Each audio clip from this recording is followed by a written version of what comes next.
راجدہ صرف ایک نظام کے اس نظام کے فعال مقیم افسران کا نہیں، وہ سارے نظام کا ہی ڈر ہے۔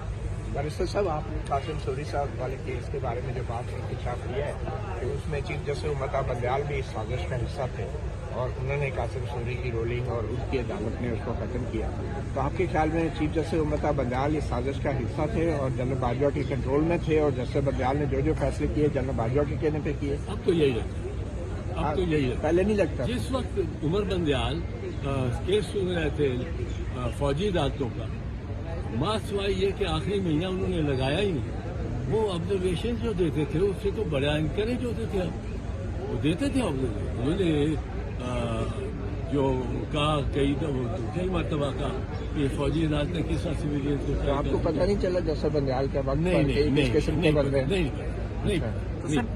اب جب کہ پتہ چل گیا ہے تو آپ کے خیال میں جسٹس بندیال کے خلاف کیا کارروائی ہونی چاہیے؟ جسٹس بندیال کے خلاف اب جو ہوگی سو ہو گیا ہونی چاہیے۔ نہیں جو ہو گیا سو نہیں ہو گیا۔ میرے بڑے تعلقات ہیں جسٹس بندیال، میرے وہ ساتھ کام کرتے رہے۔ I have great sort of love and affection for him,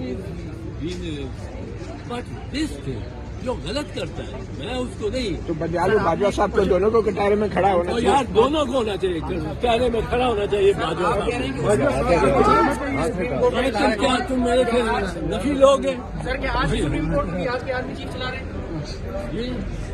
آج کی سپریم کورٹ کیسے کیا رہے ہیں؟ آج کی آرمی چیف بہت خوشگوار ہے۔